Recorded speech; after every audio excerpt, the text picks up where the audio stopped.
Good morning, Mob family. Hello. Let me make sure I got everything happening the way it needs to be happening. Hello, everyone. We are live. Get some JAVAMBROSIA. Welcome, everyone. I see what you guys got here early, which is awesome. How you all doing? It's been an awesome morning. How's everything going? I hope you guys are all doing okay. Let's see who's here. There's 11 of us here already. Wow, it's awesome. Okay, yeah, that opening battle music, I was just discussing it with Dolly, who's not currently here. She's getting the little one who has half the day of school. And I was just discussing with her about how awesome the battle music is, the Mountain Strong theme. So if we ever make the TV series, we'll use that as the theme song for the TV series. Well, something that plays on that. So hello, everyone. Hope you guys are all having a great day. I'm having an amazing, awesome day. I've got my JAVAMBROSIA in my very big Yeti cup that Dolly got for me so I can take it on the road. And even though it's much taller, it probably fits maybe 2-3 ounces more than the big Ironman cup that you see. So it's good because it doesn't spill. Let's see. I see a lot of people just a lot of Facebook users. So if you haven't given StreamYard permission, when you type in your comments, just put your name so I know who's speaking. Thor, I think it says your chat was stolen. That's not me. Sending messages. Well, hello, Thor. Even though your chat was stolen, hello. Let's see. I have new comments. Wow. Yeah, that logo. That would be an awesome coin, but I have the dragonfly logo with the peaches. So here's the original coin. These things are very hard to get, but I have to. This is one side, and then this is the other side, and it says peaches. So that's the actual coin that we have for M&S right now. And that's M&S and Night Warden actually together. Morning, Mary Beth. So morning, Thor. Chris Mendos, morning. Marie, morning. Audrey, good morning. I'm going to say good morning to all of you. I mean, you guys got here before I did. So, I mean, I was here, but you guys came into the room before I did. So I'm going to give a blanket good morning to everyone. So everyone who's on YouTube, good morning. And everyone that is Facebook users, but I don't see the name because it says Facebook user, good morning. How are you all doing? It's so awesome. I always say that these MoB TVs, these weeks just fly by. I mean, it feels like yesterday that we did the last MoB TV. It's amazing. Welcome, Laura. How are you? Good evening, Maria. I guess you're somewhere where it's nighttime. Oh, Jethro. I get it now. Welcome, Jethro. Sick puppy. Oh, who's that? Who's sick puppy? Is that Paige with the sick puppy? I know, Chris, it seems like we just did one yesterday. It's the craziest thing. So the time flies by from episode to episode. Yeah, I figured that was Paige, the sick puppy, because it seemed I remember that she had said something about she had typed in sick puppy before, and she's on YouTube. Makes sense. Romania. Oh, you're in Romania. Hey, so Marie, Miss Romania, do you speak Romanian? I don't know why I would say at 3 p.m. That's so weird. FB is changing some crazy. Let me see, the banner in the Kaffeeklatsch says 3 p.m. That's so strange. I'm still figuring out a lot of this stuff, so you'll have to. We have a bunch of. We'll have a bunch of little hiccups, you know. But thank you for pointing it out, Mary Beth. Anthony, how are you? Good morning. All right, so Marie, I studied Latin. I know Spanish really well. I'm fluent. Italian, pretty fluent. French, I forgot a lot of it. Portuguese, I can speak to a person who speaks Portuguese, no problem. But Romanian is the 5th Romance language, and I've never spoken to someone who speaks Romanian. Does it sound anything like any of the other Romance languages that come from Latin? I am curious. You didn't get I don't know who the Facebook user is, but you didn't get an FB reminder ahead of time. That's interesting. I'm sorry, I don't know who you are because it just says Facebook user, but I know I put it out fairly early, and it's in the MoB, and it should be out there for you guys to kind of be able to know when to come. But you know what I'll do on the day of the MoB TV? I'll send out another reminder in the MoB. Let's see, Buona Demiata. Oh, Buona Demiata. It sounds pretty close. Yeah, Marie, that's true. All right, cool. I just wanted to make sure because I know it's the 5th or the 1st, one of the 5 Romance languages. Oh, that's Craig. Hello, Kirsten. How are you? It's odd that you wouldn't get a reminder. That's strange, but we'll look into it. I'll make sure to post in the morning a reminder that we have MoB TV today. This is crazy. Yeah, I don't know. It's this, and this still says Facebook user, Craig. It really is, from what I understand. According to Chris, tells me it's much easier on YouTube. Right, and you got so 3 days over 3 over 2 days, right? Reminders. Wow. Okay, so that's interesting. Yeah. Well, I also have some Japanese, some Korean. What else do I have? I have a few languages that I can kind of get around. I could defend myself in these languages. Put it that way. You know, I could get by if I was dropped in these places. What else? Let's see, Spanish, English, French, Italian, Portuguese, Japanese, and Korean. That's about it. Yeah. Dolly knows other languages too. So we have an amalgamation of language in the house, but we got to make sure that the little ones pick it up because that's the hardest thing because we only speak English at home. No, Dolly does speak a lot of French at home. This is true. And I do speak at New York. Hey, I'm crossing over here. Hey, what are you doing? I do New York pretty well. I don't understand why people say New Yorkers have an accent. We do not have an accent. Thank you, but no. Let's see. Oh, thank you. You're a mean reader. What does that mean? That you read a lot, Marie, or that you read while you're angry? Which one is? Which one does that mean? Latin, Spanish, travel not food, French, Kirsten, Italian, able. Yeah, yeah. I think you probably do. If you grew up in Jersey, you probably have a Jersey accent. You know, that's one thing I tried to stay away from in the books, the accents.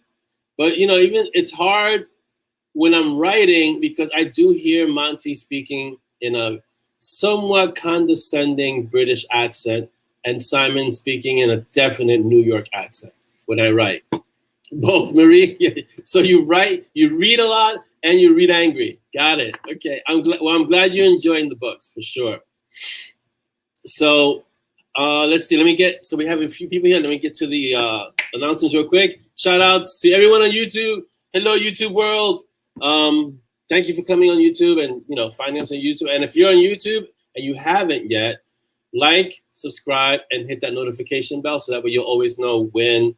Like how it says on FB, a lot of people on FB didn't get the notification of when we're coming or we're gonna have our episode. So hit the notification bell and you'll get reminders. We're on Instagram. I haven't done an Instagram post for a few days, but Instagram @BittenPeaches. So go to Instagram and follow us @BittenPeaches and then follow. So you can get like little excerpts from the book. Sometimes I put excerpts after the book is out, but usually I'm putting excerpts before the book is out, so you kind of get little snip. Those are really little snippets of the stories of the books. ZAZZLE, I have to send some artwork to Dolly, so she's gonna do there's one piece that I really want. I don't know if you guys seen it. It's the one in the MoB that I used for this episode where it's Monty with flame in his hand, Simon has the sword, and Peaches is in the foreground, and he's giving you like his baleful glare stare. I want to get that on a shirt, and on a mug, and pretty much everywhere. So I got to make sure to send that to Dolly. But go to ZAZZLE, and it's ZAZZLE at M&S, EMANDES, and go get some swag, because we love when you guys get swag, and the swag in that store is amazing.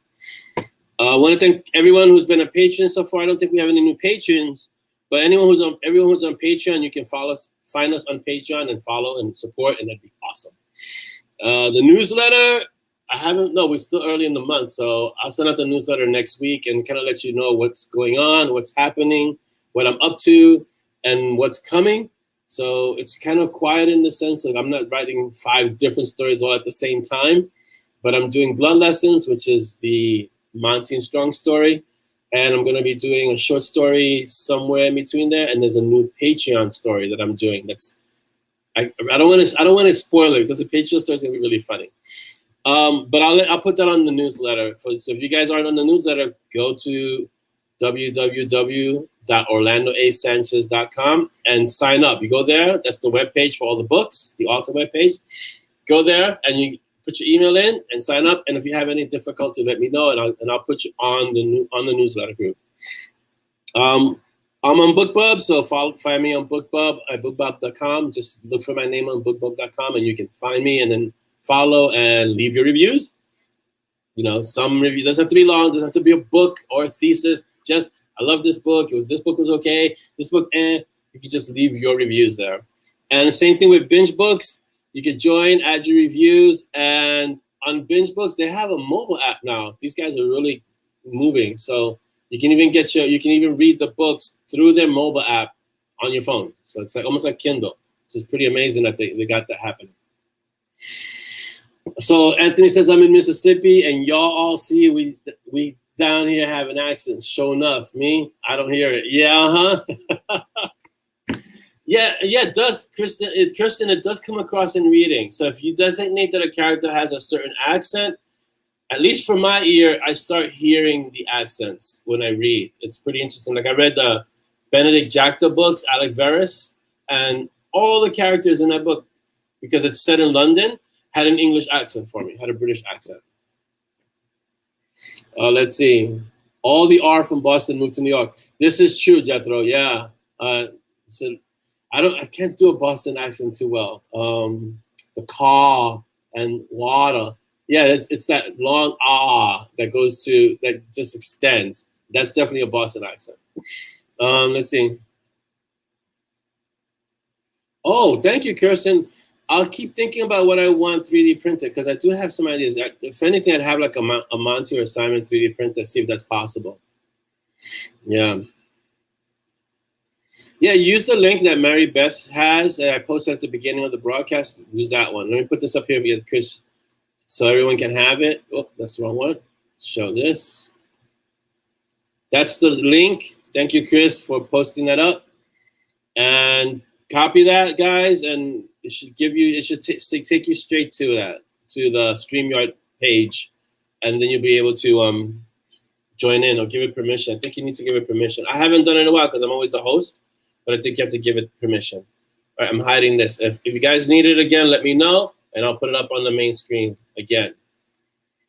So how are you guys doing? I'm thick in the writing of blood lessons, and it's getting interesting. Yeah, it's a lot of websites have been crazy, like not working. Western New York, she sounds like she's from Maine. Syrup, yeah. Car. That's the one I know a lot from Boston. Car. Yeah, the car.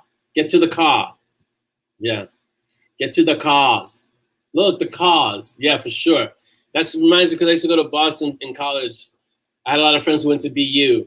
And yeah, what happens for me, at least with my ears, I spend enough time around an accent and I pick it up really quick and I start sounding like the people who are using that accent. It's the strangest thing. So it's like I start mimicking the accent, which is peculiar because you think being a New Yorker, it should be really strong, but I'm telling you, I don't have an accent.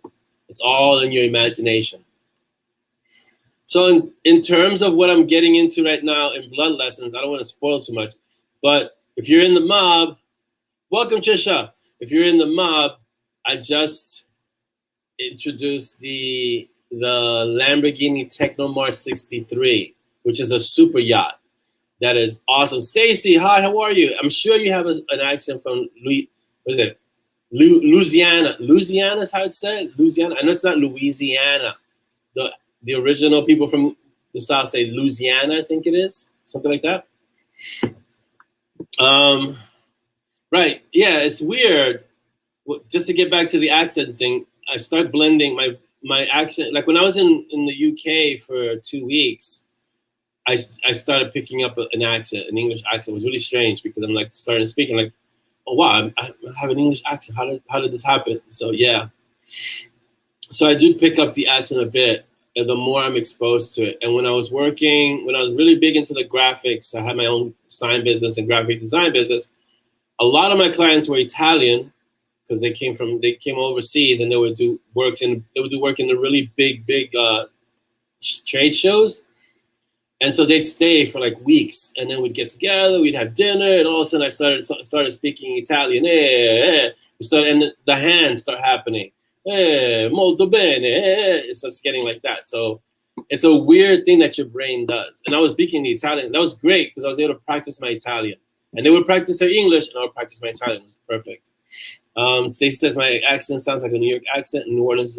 Yes. So what Stacey's saying about port cities is very true. When you have port cities, like New York is a port city, New Orleans is a port city, you get a combination, like a melting pot of accents. Like if you go to New York, if you come here and go to New York, and we do our destruction tour and we walk around the city, not even the city, like if you walk in Queens, in Jackson Heights, you can walk about a 20 square block radius, like 20 square block area, and you'll hear all different languages, all different accents. Jackson Heights is one of the most diverse neighborhoods in the country, if not in the world. It's really amazing. I think we have like 163 languages spoken just in Jackson Heights. It's insane. But it's amazing because you get exposed to all these different cultures. It's incredible. Yeah, Stacey, I start doing the same thing. I start picking up the accents and I start sounding like who I'm speaking with. Let's see, Mary Beth, you transported from Kentucky to New Jersey. That had to have been a really big shift in accents for sure. Paige says, my family moved south from upstate New York years ago. Now the kids all have Southern accent. Wow, that must be interesting for you, Paige, because you grew up listening to one accent and now all your kids have a Southern accent. That is interesting.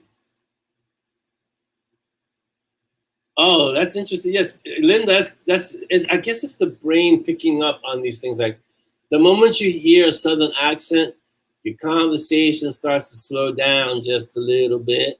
And there's a little twang in your voice when you start to speak. Y'all know what I mean?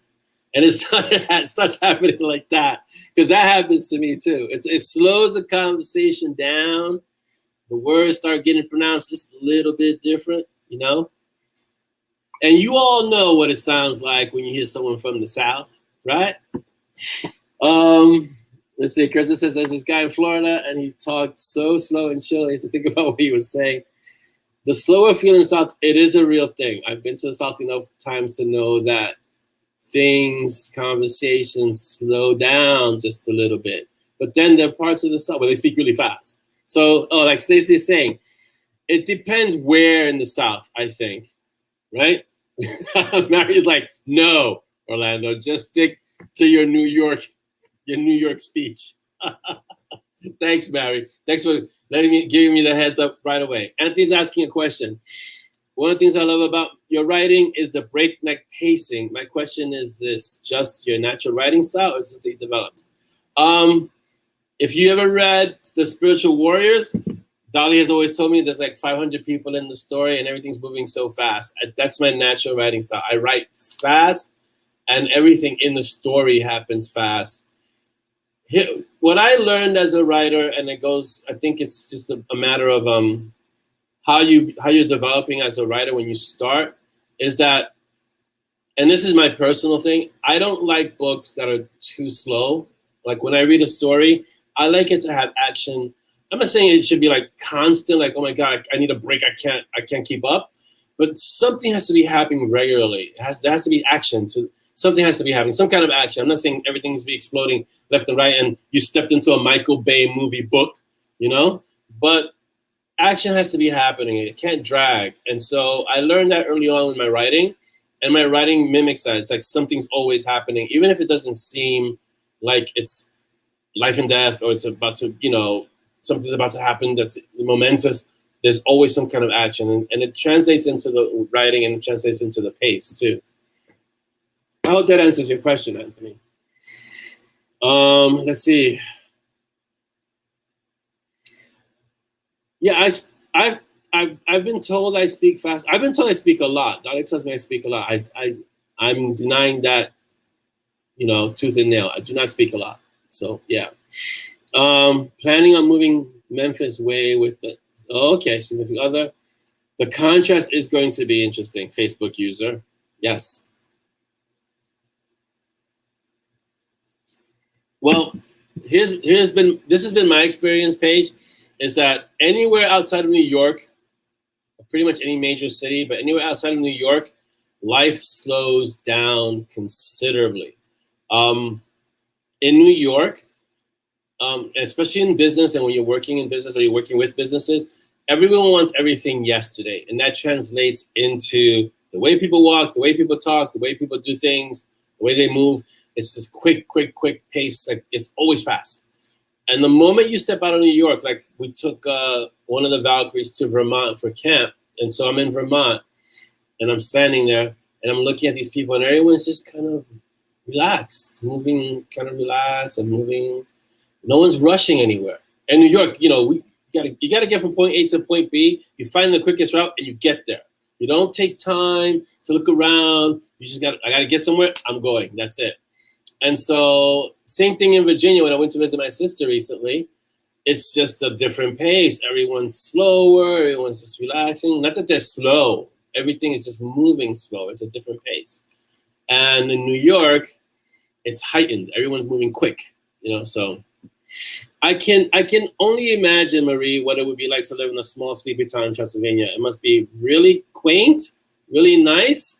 But for me, as a New Yorker, a small town in Transylvania would be boring for me because there's nothing happening. To my knowledge, I never lived in a small town in Transylvania, so I can't speak to it. But I would imagine you compare New York to a small town anywhere, not just Transylvania, and it's just two very different things. Like in Virginia, when I went, things close like at 9, 10 o'clock at night, and my mind is breaking. My brain is like, what? What do you mean they closed? Yeah, they're closed for the night. huh? Because nothing closes in New York ever. So it's like, wow, you know? Okay, so where do you go to get your merchandise? Dolly's not here. Chris, do you have the M&S swag store link? See if you can find it. I know we have it in the MoB. So there's a link in the MoB Facebook user. Just different accents within Bama, blow my mind. Yes, that's another thing. Even in New York, there are different accents in New York. So yes, I know we have accents. I'm kidding. But in New York, there's like, you've got the Queens accent, you've got the Bronx accent, you've got the Brooklyn accent. Manhattan doesn't really have an accent because it's more the kind of the commerce center. So you have just a whole bunch of different accents, but they're not an accent that pertains specifically to Manhattan. But even within the boroughs, in Brooklyn, you've got different kinds of accents depending on the area that they're from. So it breaks up by borough, and then the boroughs break up by neighborhoods. It's interesting that way. Take care. Oh, that sounds like Craig. Take care, Craig. Have a great day. Hashtag villain. All right, here's the link for the ZAZZLE store. I'm putting it up on the main screen. Here we go. Boom. Thank you, Paige.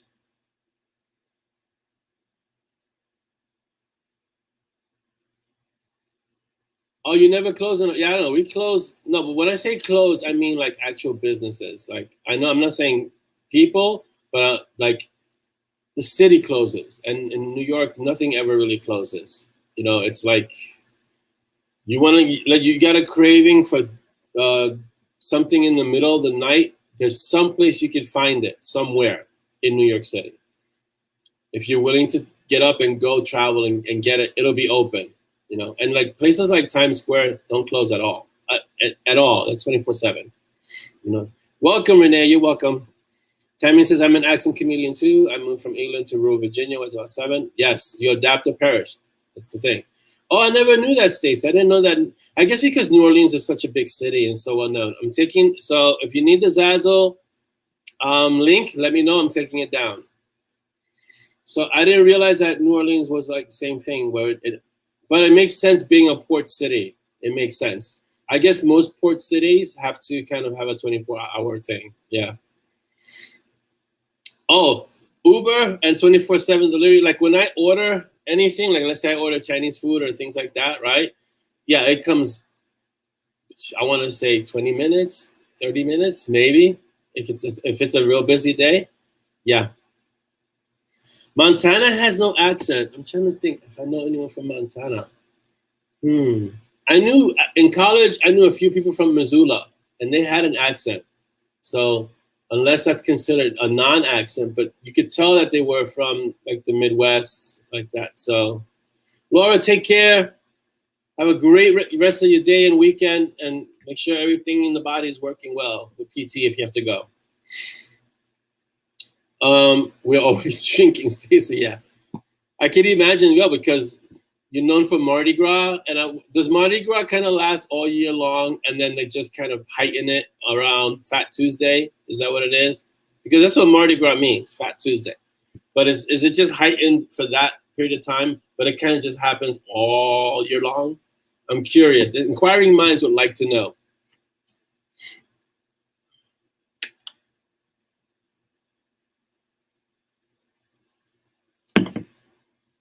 Jelly on the always open. Yeah, we always have them open. I'm sorry, Tina.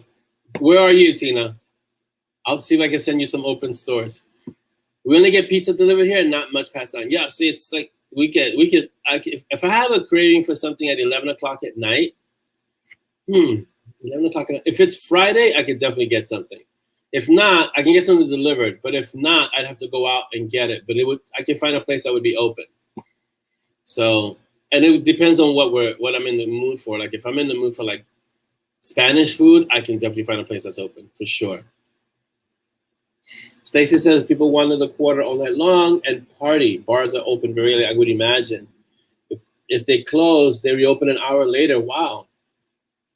Oh, Mardi Gras is the religious. It kind of encompasses the religious holiday leading to Ash Wednesday. So just 3 weeks. Got it. Okay. Thank you. I didn't know that because I hadn't studied New Orleans that much yet. I have to send Monty and Strong to New Orleans. I do actually have a story where they go there. but I can't tell you what it's about. But because it's so far ahead, but it's somewhere in the next, let's see, I'm on 17, so 18. Oh yeah, in the next book, in 18. Between 18 and 19, they have to make a trip to New Orleans and meet some people who deal with magic, old primal magic. So yeah, that'll be fun. I think a trip to New Orleans is fun. That means we're gonna have conversations, Stacy.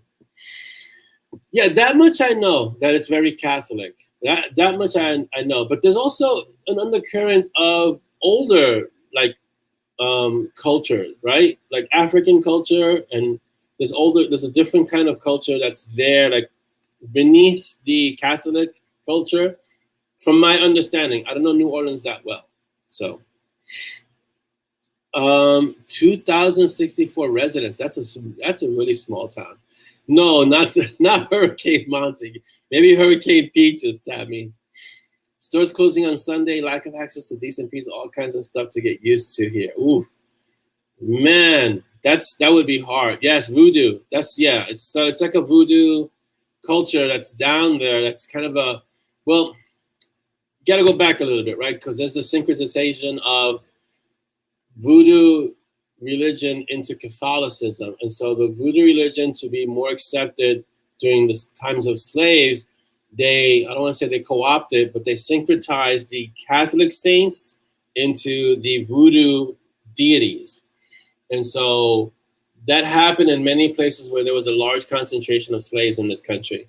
So they weren't allowed to practice their own religion. They weren't allowed to practice anything that came from Africa. So what they did is that they kind of transposed the Catholic saints into voodoo African deities. So like, I have the list somewhere. It's been a long time since I've studied that, but I will have to brush up on it. Yeah, but a lot of the voodoo, like there's Yemaya, there's Ochun, there's a whole bunch of gods in the voodoo religion, or in Santeria as well, that have Catholic saints representing the voodoo deities. And that was done to make it more acceptable, or also to hide it when they were here as slaves. So yeah. Anthony, hoodoo, yes. So Stacy, we're gonna have conversations because it's gonna involve Ezra and going to New Orleans. So it's gonna be interesting. Wow, these are small towns, 3,500. I think I have that many people in 2 buildings in my block, 3,000 people. That means that they're all spread out too. Like here, the other thing about a city is that there's a concentration of people. So there's people everywhere. The only time I don't see people is at 3-something in the morning, 3:30 in the morning when I go for my 4-mile hikes. Then the streets are empty, which is always surprising to me because in a city like New York, that the streets are empty. No cars, nothing, no people, nothing. Anthony asks, as an author, can you expense traveling to places for research, like flying down to New Orleans and hanging out while you get drunk, asking for a friend? I'm sure I could kind of probably figure it out to put it into the taxes as a business expense, because I do have a publishing business, right? And I can probably put that under the business, yeah, like as an expense for the writing, for sure. It's interesting. I mean, I have yet to do that, but if I'm gonna do that, I'd want to go to back to London and then maybe hit different parts of Europe, like France, Spain, places like that, and then start expensing it. And once the books are the business is bigger, then start having those expenses within the States too. Let's see. My significant other came up. Hello, Heather. Welcome. To see me, he was a bit shocked where everything was dead by 10. Yeah, from Cali. Yeah, Cali's like New York in that regard. Places open all the time, and everything closes at 10. You're like, huh? What? There's a definite shock. My mom used to live in a town without a stop. Wow, that's a small town. I've never heard of a town without a stoplight. Not even one. At least one. Wow. Yeah, see, that's something I'd like to go visit, Stacey's, like go see actual voodoo shops and things like that. But I don't really have a need, being that I was kind of raised in that culture. So I have a lot of firsthand experience with that kind of stuff. And then a lot of what we call botanicas in New York that specialize, like voodoo shops that specialize in that. So it's very easy for me to just go make a trip and go have an in-depth conversation with the history and the culture by practicing voodoo priests. So it's not that far away from me. 1,000 residents in a 45 square mile town. They all spread out. Everything's spread out. Wow. You see, Pace says, I can't even try to give a population number. I live in one of Alabama's many unincorporated communities. Neal. That's an interesting name. No stats because it doesn't. Wow. So you live in a place that doesn't really exist. That's amazing. Yes, Stacey, it's probably going to be a few conversations because we can't do it all in one. It's a lot. So yeah, and there's a lot of background stuff. And Ezra's going to be involved, so we're going to have to discuss some Yiddish too. So definitely. The Twin Cities, Minnesota, I'm thinking, right? The Twin Cities, Minnesota, Minneapolis, if I'm not mistaken. Yeah, a few buildings. They gotta stop breaking buildings. They really have to stop that. I don't know if they will, but they gotta have to. Yeah, Philly, PA, I'm sure because it's a big city. Right, wherever you have a lot of people, those things have a tendency to grow organically, for sure. Ezra is the man, unless Dan is here, and then Silk is the man. But if Dan's not here, Ezra is the man. The Gypsy Fortune says, yeah, Trenton's another big town, though. It's a city in Jersey that's big. Heather says, I went to NOLA 2 years ago, wanted to go to one of the conjure shops that had FB presents, but were closed. We were in the quarter, found a different one, and got an old key. Nice. Hello, Dolly. It's been so long since I've seen you. Welcome to the MoB Kaffeeklatsch. Silk is the man. Yes, Silk is definitely the man, for sure. I don't deny it.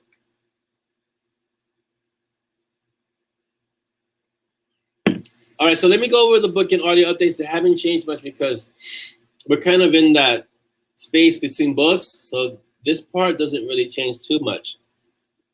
I think I'm still the spotlight author at Binge Books, so go see if you can find me on Binge Books.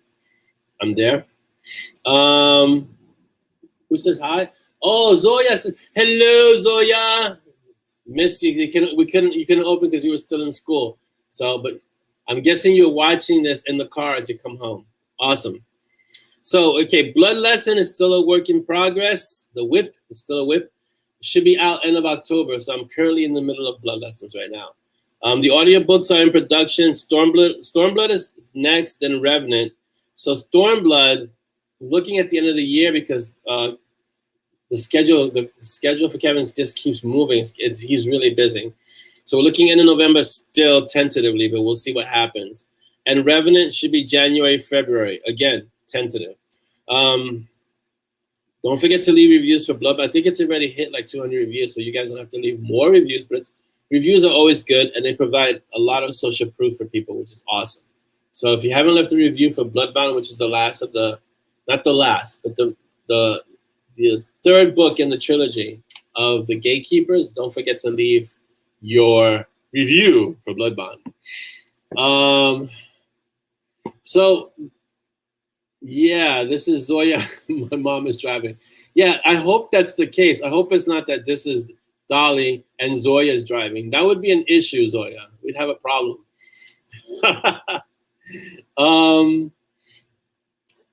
Hello, Dolly. I don't know if that's. I don't know which one that is. I'm gonna guess that's Dolly.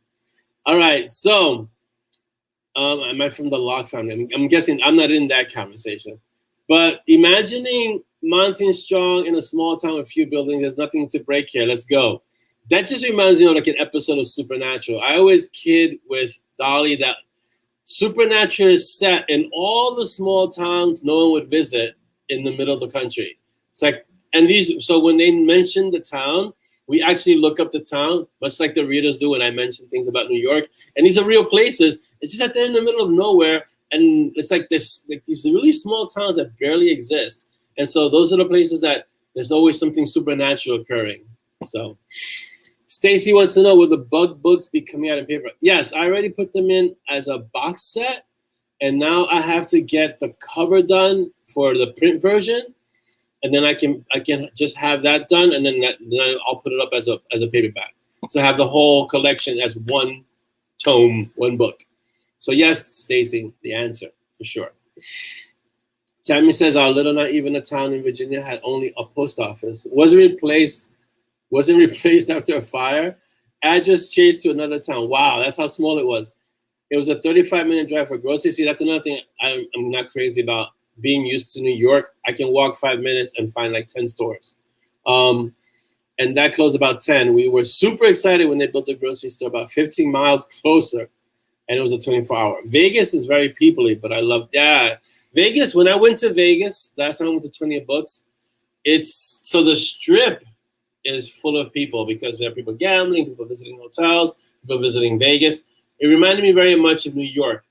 But when I was in the hotel room, and my hotel room was really high, you know, it was a high floor, I was able to look past the edge of Vegas, and all you saw was empty land, like empty desert. It was the craziest, like the city had a definite stop. And then all you saw were these mountains and open land. And it's like, wow, it was like just empty. So it's really weird contrast because you looked a little bit earlier and you saw Vegas and all the lights and everything. And then you look past the lights just a bit and it's just this empty area. Like, whoa, you know? So I like Vegas. I'm not crazy about the casinos. I don't gamble. But the place itself definitely has a feel all its own. Like Vegas is very much Vegas, yeah. So yeah, so that's the situation with that. So I have questions for this week, but I don't know if we want to get them. Let's wait about 5 minutes before we get to the questions. Yes, Tina, it's definitely a good place to hide or to hide someone, you know. Don't touch Jasmine. She was supposed to try to be here, but she's really busy with a lot of stuff. Oh, gotta say. So please let her know that she was missed and that, you know, I understand life happens. You get really busy. You got to do what you got to do, you know? Yeah, see, Chris, when I went to Vegas, right, the concerts are great. I think Seinfeld was in one place, and there was some like really big name celebrities in Vegas. But I don't gamble. And so not gambling, at least not in that sense, it didn't really have an attraction for me. But I know people who make it a point to visit Vegas regularly because that's what they do. They get into that whole gambling thing. But even in the hotel that we stayed in at Sam's Inn, there were slot machines and people there like all hours, and I was like, I don't see the attraction to that. For me, it's like taking money, opening the window, like throwing it out the window. So I don't gamble. Yeah. In The Stand, are we talking about the book, Marie, Stephen King's book, or another Stand? Do I have plans for any cons or signings in the near future? Let's see, Kirsten. It's a great question. I do want to go back to 20 books to 50K, but the last time I went to 20 books to 50K without sounding pretentious, I only went to a few of the talks, and most of the time I spent in between the conference talks helping other authors.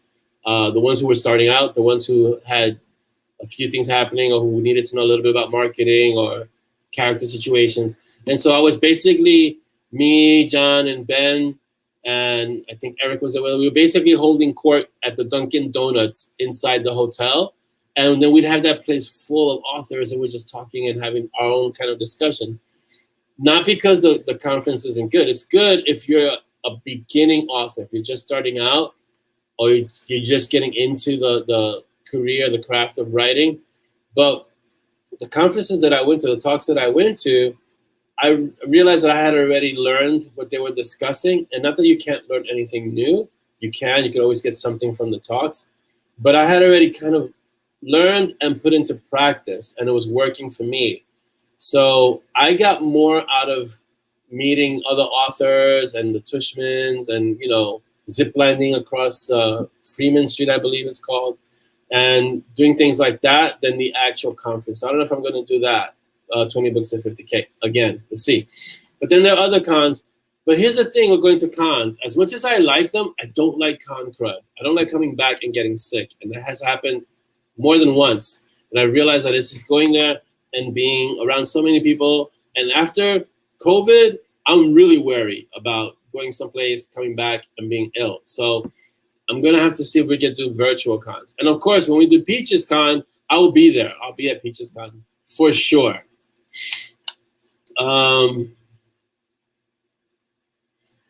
Yeah, the desert was, oh my God. So you want to talk about a natural, raw beauty. The desert in Vegas was spectacularly quiet.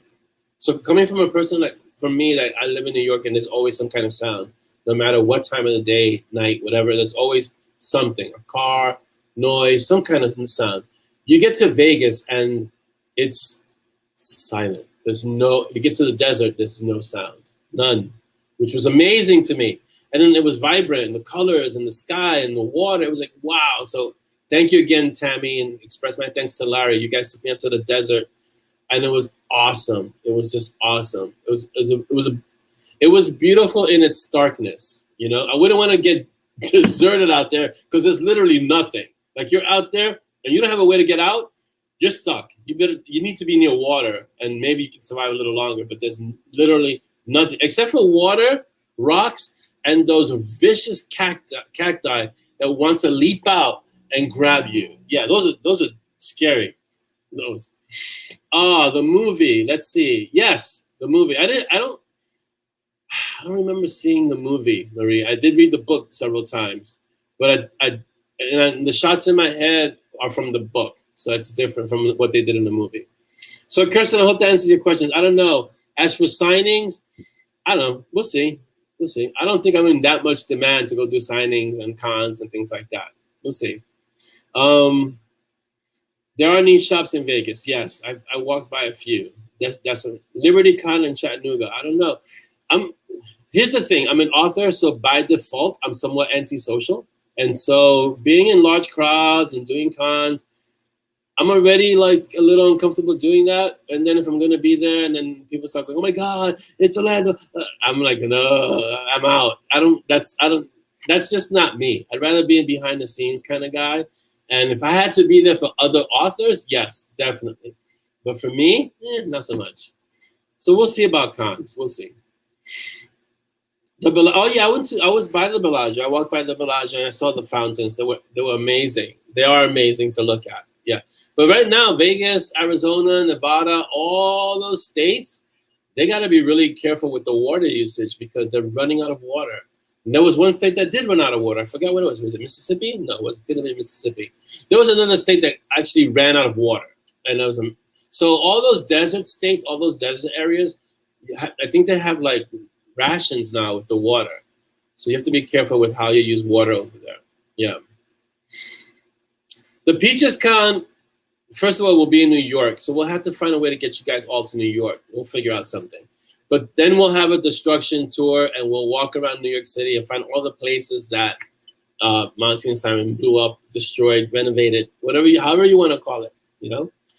Giving a talk at a con, I would consider it because I don't mind talking, as you guys know, since we have these Mob TV episodes, I don't mind talking. If it could help other authors, I would do it, but I think maybe I would do it. I would try to find a way that we could do it even virtually. That would be awesome, you know?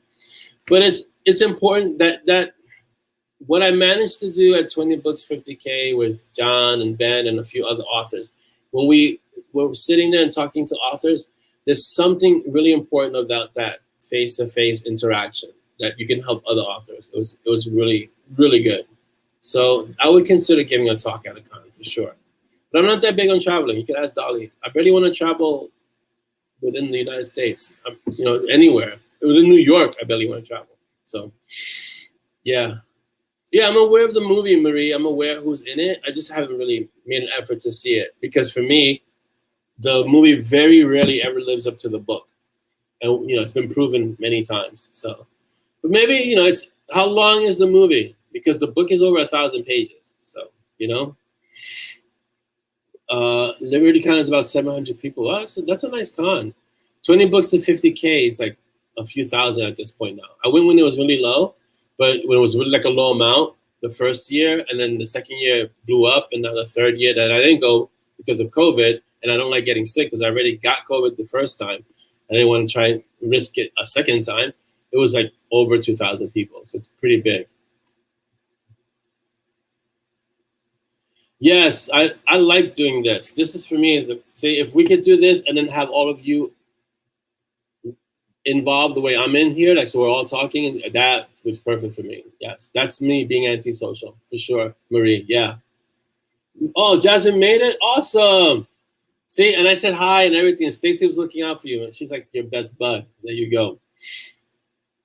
Louisiana and Mississippi are close to running out of water. That is a really scary, scary thought, you know? So I hope that gets resolved somehow, because I can't even imagine.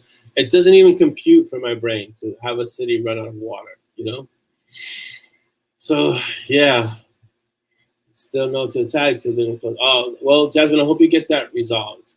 So, a road trip. We'd need a bus, Chris, if we did a road trip. Yeah, see, Anthony's saying it. We need a double-decker bus and have the MoB tour of the Big Apple. That'd be awesome. Yeah, we could do that, because we could actually get one of those double-decker buses and have it just be us. That's actually something we can do. So that would be awesome. I wonder if we could plan a route, because they have predetermined routes. But if we call it the Destruction Tour, if we rent the bus, maybe we could also determine the route and have them go from place to place in the city. Now that would be fun. That's something to look into. Chris says, I like a roundtable type talk, so that's formal. Yes, true. The roundtable type talks are really a lot of fun, and I like the fact that it's not so formal. I was on a few panels at 20 Books 50K. It was okay, but I'd rather, and they were all authors, so they were all peers, and I don't want to be on a panel, and it makes it seem like I'm the fount of knowledge, and actually we're all learning at this. So I may know something you may not know, but then you may know something that I may not know, and you don't get a moment to share because we're at a panel. No, I'd rather just we all sit down and talk, like the way we're doing now. We'll all talk, we sit down, you can share something, I share something, and you know, it makes it more bonding for me. 4 hours, Marie. That's almost like, it's a little bit longer than a Bollywood movie. Maybe I might be able to make time to watch that. We'll see. I'm gonna be watching Bahubali in part 2, hopefully this weekend sometime with Dolly. Our weekends are getting busy now with the youngest, with Z being in preparation school. A lot of the wastewater is processed and repurposed the gray waters golf course. Oh, that's pretty good. That's awesome. Zoom has so I'm gonna discuss it, because I think StreamYard also has that capability, Kirsten, to have many viewers all together all at once, and then we could all just be here talking. It'd be awesome. Not close to running out of, well, not Louisiana. I hope Louisiana, because you guys are right next to water, so that's not good. Okay, not close to running out of water. All right, good. I thought I saw close to running out of water. Pronounced, and Dolly always corrects me in this one, Bahubali. Yes, I always say Bahubali. It's Bahubali. Yeah, that's a long trip. So we'd have to find a way to make it, even though it's a long trip, make it an easy trip, you know? So yeah, we'll figure out. It's gonna happen. I have no doubts that Peaches Con will happen. We just got to figure out a way to make it happen so everyone can come and visit. And it'll be awesome to come to New York. Everybody wants to come to New York anyway, so we'll make it a fun trip.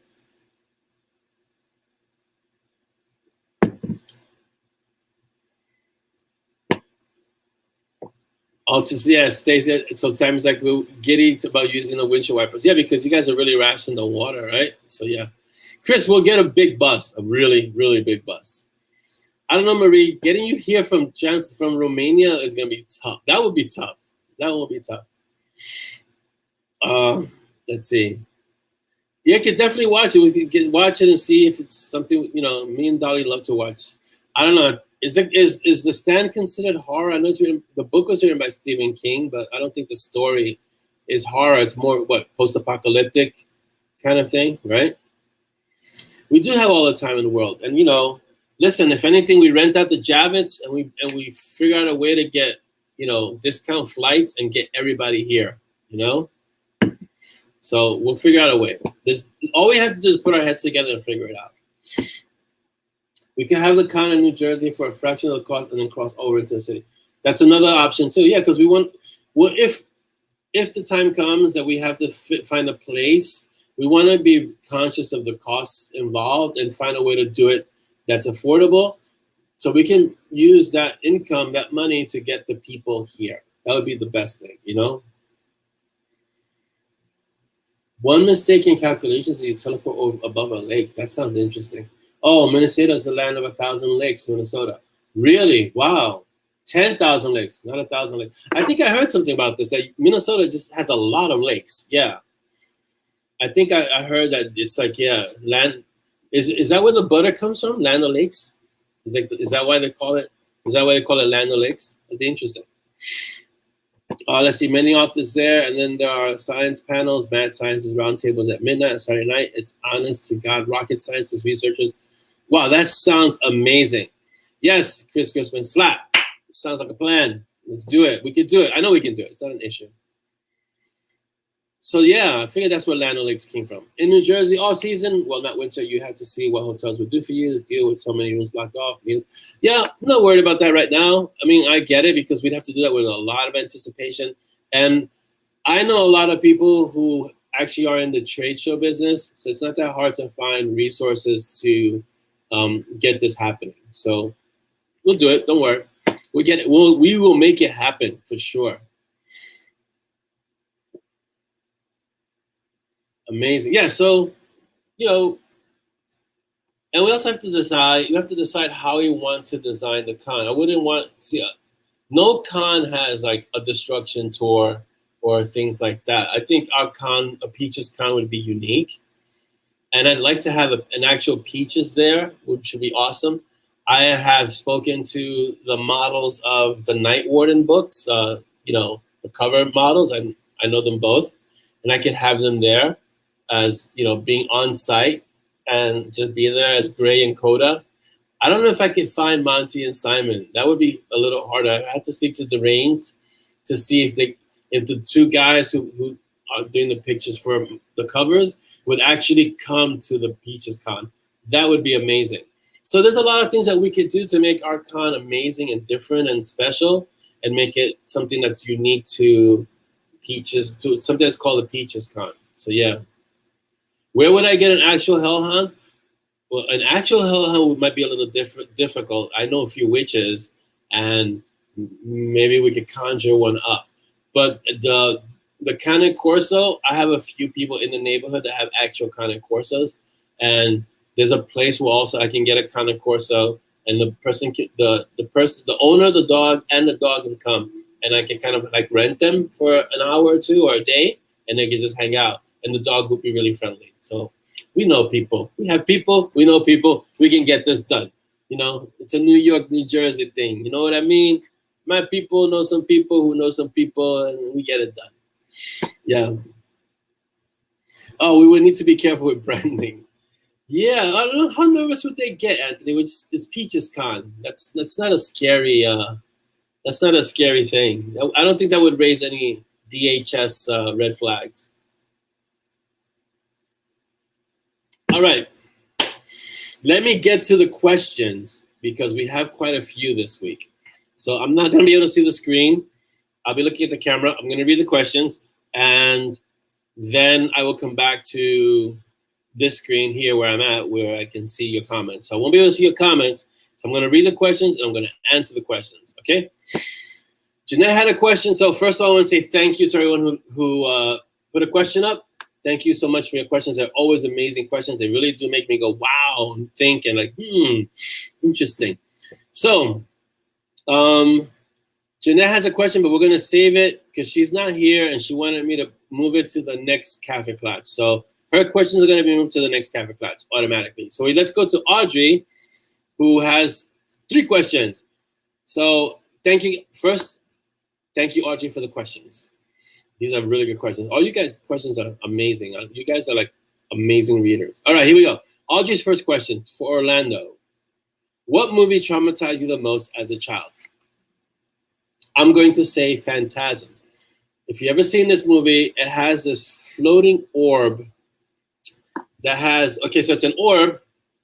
On either side of the orb, these 2 forks would come out. It would be flying around this orb, and like it looks like a mausoleum. But it was like a big mausoleum with like a labyrinth. So these 2 orbs would fly out. It would fly. It would. These 2 forks come out. It would float around. And if someone happened to venture into this place, there was this tall, scary man. If you ventured into this place and you weren't supposed to, it would fly around and then it would go clunk right into your face, into your head, and the things would stick into your brain right here. And then in the center of this crazy orb, it was a drill.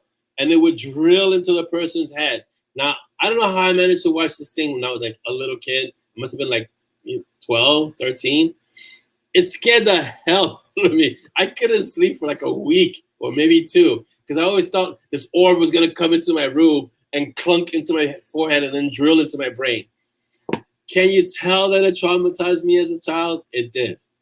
So that was a movie that, but after that movie, after Phantasm, I deliberately started watching horror movies and made myself not scared of them by watching enough of them to realize that they're not scary.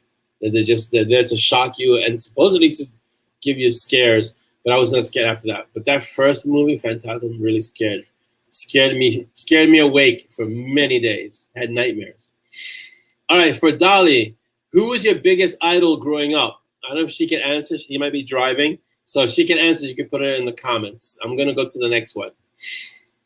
Orlando, in a supernatural world, what would you be? Mage, human, were-platypus, etc. That's a good one, Audrey. I would be some kind of mage, definitely. Something that dealt with spells, for sure. If I were in a supernatural world, definitely. And like one of the most powerful ones, for sure. That's what I would be in a supernatural world. And I'd hang out with like an Ezra, definitely. Thank you for the questions, Audrey. All right, next question. Wendy Schindler. Thank you, Wendy, for this question. So, what is the main's history and what is the correct pronunciation? I figured it was some complicated Gaelic word that makes no sense to the hooked on phonics, and I was oversimplifying it. It's ne, and like if it was N-E-H, main, M-A-I-N, but the pronunciation would be like the mane of a lion, the mane. The history is really interesting because it's a real weapon in the mythos, and the closest thing would be if you saw Thor, the hammer, the axe that he has, is similar to that, but it's a real cursed weapon that's used in the mythos. I don't want to go over it too much because it's going to come up later on, and I'll get an in-depth background into it that Dex is going to really use it in a. That's book 21. I'm sorry, I can't get into it too much because its history is tied into the story. But that's what you pronounce it in the main. Joe Durham, and thank you for the question, Wendy. Thank you. Joe Durham says, "How is the Wanda series coming?" It's not. It's at 2 books right now. Is it going to continue? Definitely going to continue. At this point, I think there's like 20 books slated for that series. And if so, what are your thoughts on its run? About 20 books, if not more. But yeah, about 20 books. It's a great series. But as I've said before, and everyone who comes to the Kaffeeklatsch knows, for me to write the Night Warden books, I have to get into this strange space, this strange headspace that's not easy to get into and not easy to get out of. It's a dark place to go to because Gray is a dark character. So, as you've noticed, I've written a lot of Mountain Strong, not so much Night Warden, but I'm going to be writing Night Warden very soon. So there should be one coming out next year, like early next year, a Night Warden. Nocturne Melody is scheduled. All right, Stacy, thank you for the question, Joe. Stacy asks, of all your characters, with whom do you identify the most? I would say Gray Strider. It's as weird and paradoxical as that is, Gray is the one that I identify with the most. It's strange. My brain is a strange place. But Gray, I would say Gray, for sure. And the next question, of all your characters, who would you enjoy being the most? Wow, that's a good one. I would say Sid.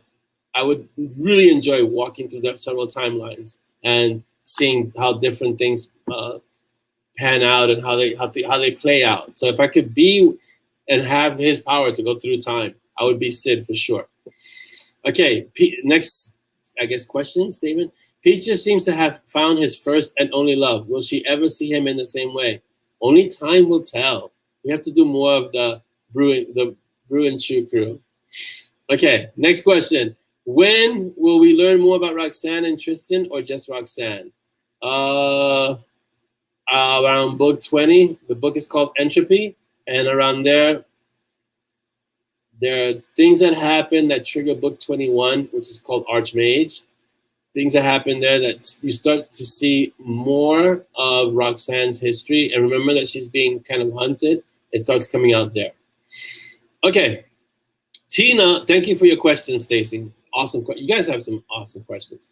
Tina Rose asks, any plans for a tabletop RPG in M&S? That would be epic, but the time it would take to develop it, and I'm not a game developer, so that would be, it would have to have someone who knew how to develop those games and then knew how to create it.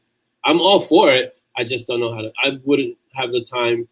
Even though I have a lot of extensive experience in D&D, that is a lot of work in the infrastructure of creating a game like that.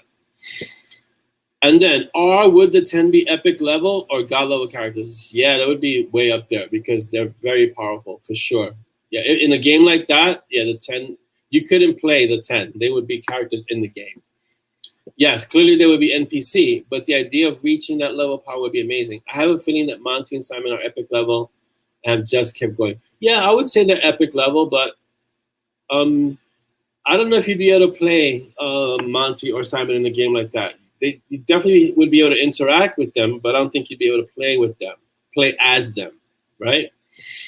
In a game that I played eons ago, called The Matrix Online, you were a red pill, if I'm not mistaken, or blue pill. Red pill. What you were the one that you knew about the Matrix, right? You couldn't play as Trinity or Neo or Morpheus or any of the main characters, but they were in the game. So it would be something like that if a tabletop game was ever created. The characters would be there, but you couldn't play as them. You'd create your own character. Yes. So I'm back reading comments. The corkscrew. Yeah, that scared the heck out of me. So it was like, wow, man. Yeah, might need extra hellhounds. Sure. Oh yeah, because everybody would want to pet the hellhounds. So we'd probably have to get a few kind of courses. Yes, thank you for the 10-minute warning, Chris. That was awesome. Get one from Supernatural, the Invisible. Yeah, I don't know about those. We'd actually need visible hellhounds, Marie. So people would want to, set that mine right here.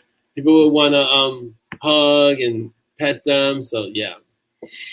Yeah, Phantasm was a scary movie for its time. It really got me scared. Bye, Linda. It really got me scared. Yes. No spoilers, please. I'm starting it tomorrow. No spoilers. We don't do spoilers. Indiana Jones and the Snake Pit and spiders. I hate them from that. Years of nightmares from snakes on walls. Ooh. Yeah, I'm not scared of snakes, and they were never a thing for me, but I can see how that would be bad. Watch Japanese horror online. What was that Japanese anime that I saw? I forgot what it was. I'll have to look it up.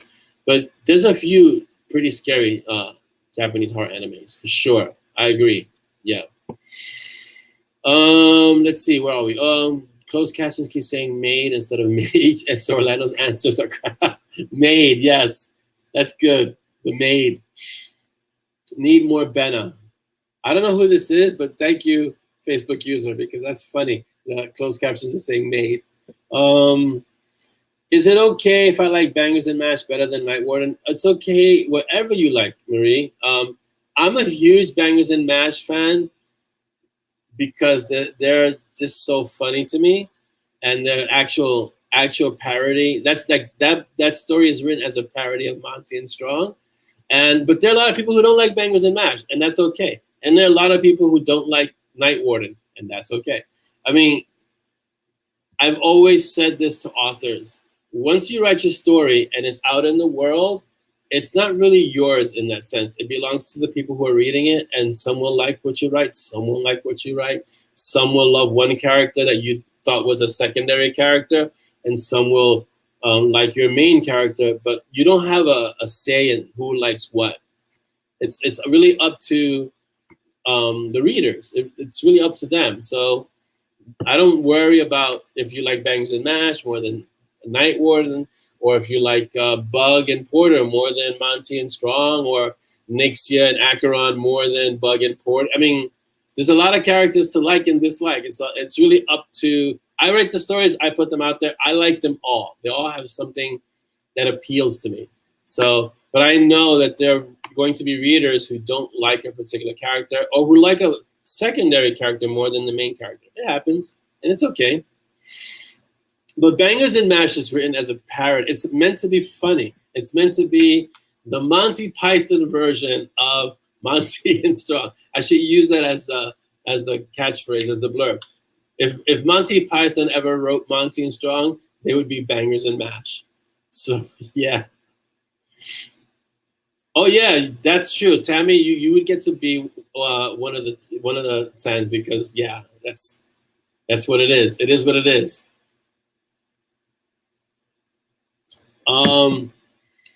Let's see. Most traumatizing movie forever, Spice World. Just don't. Okay, I just won't at this point.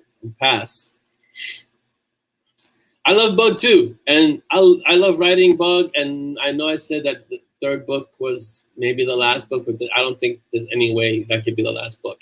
So I'm gonna have to write Black Crows at some point. And when is Nyx coming back? I really like Nyx too. Nyxia is amazing. So that's gonna be a tough one. That's all gonna have to happen next year. A Darkened story, a Darkened novel, Black Crows, Bug and Porter novel. These things have to happen in addition to the regular Monty and Strong. So what I have to do is start streamlining and start finishing off the little trilogies that are out there, and start focusing on the full novels and start writing those. And so Monty and Strong is always going to be there. But then I also have to make Night Warden and Gatekeepers and Darken and Dark, and so all these main novels have to be written because they have to be. That's just the way it is. So Nyx will be coming back next year, Tina, for sure. I mean, there's a lot. Don't forget, I have Iker to do. And it's like the people want a novel with him in it, and like, I mean, he's a great character. I don't know if I could do a whole novel with Iker. So that'll be interesting, because the short story was great, but a whole novel, the character has legs. It can happen. So I'd have to see. I really like Iker as a character because he's just he's such an outlier. He's so different. So yeah, I need to talk to Sid. It's like what Chris said. Too many series, not enough time. Yeah, and then I'm working on a secret project. Oh my God, I'm working on a secret project that if it turns out the way I want it to turn out and the way I'm hoping it turns out, that's just more writing. Then I need to find, then I really need to talk to Sid. I'm going to have to find the 8th day of the week. So it's a good problem to have, put it that way. So we'll see for sure. So guys, oh wow, we're getting past the time. I didn't realize the time it was. This is like amazing. It's 12:42. Let's stay for a little while longer, okay? Because we only get to do this every 2 weeks. Tina says, we know that we need cloning technology so that we can get all the stories. Yeah. I need some clones. Yeah, but we gotta watch out because some of the clones might come out evil, and that would be a problem. Yes, Anthony, it's a super secret bodice ripper. That's exactly what's coming out. I won't say it's a bodice ripper, but there's going to be definite romantic elements in the story, and it's been a little challenging doing the homework for it, doing the research for it, because it's not my usual way of writing. But I think I have the way to kind of take that story and make it my own. Bye, Trisha. Thank you so much for being here. Have a great rest of your day and weekend. We're going to stay for 5 more minutes, guys, and then we're going to nip this in the bud. We're going to cut it off.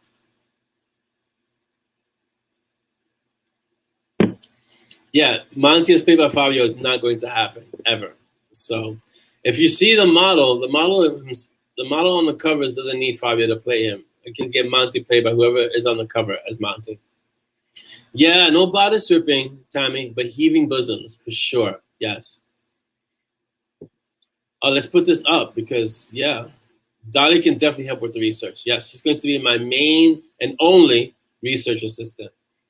This is a book by Noah, who are Noah from the MoB, a supernatural protection agency, Caged.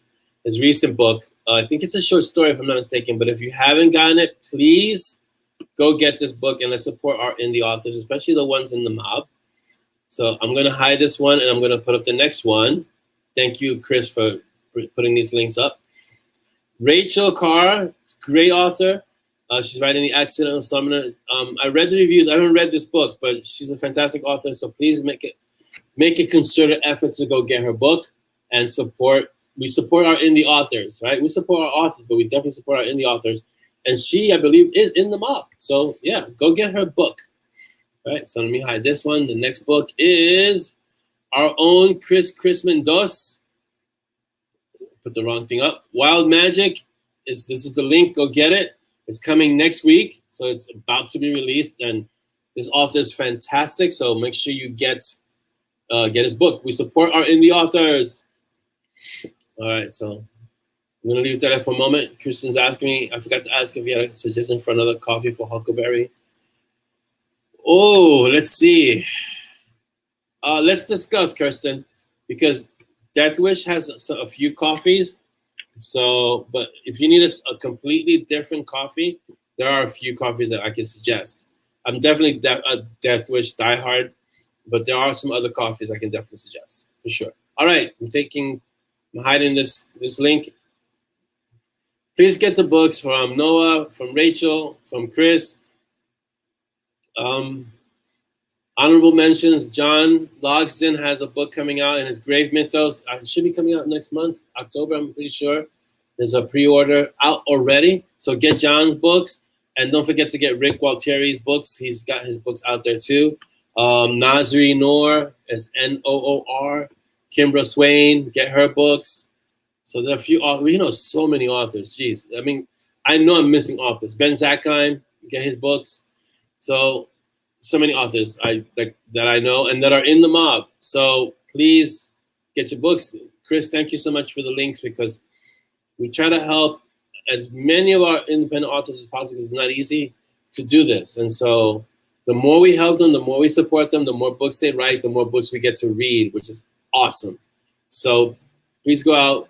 I'm not saying you should get every single one, although you should, but pick one and get one. You know, try out Chris, try out his book. Yes, he's going to be doing a trilogy for now. Get Noah's book, or get Rachel's book, or get John Logsdon's books, or Ben's books, Rick Gualtieri. I don't know what this product is, Paige. Which book is this, Paige? It doesn't show the title. It's a weird link. Need a MoB author file. Oh, geez, yeah, that's actually a good idea, Kirsten. I'm gonna put that in the room so that all the authors can just contribute, like, let's say, a book that they want to promote, and then it'll make Chris and Dolly's life easy on the MoB TV. As like, it could be a perma book that they just promote. Like, this is the book I always want to get promoted. Can you please do that? So I'll do that this week. I'll put that out. It's like for the authors. Paige, where does that link point to? To whom?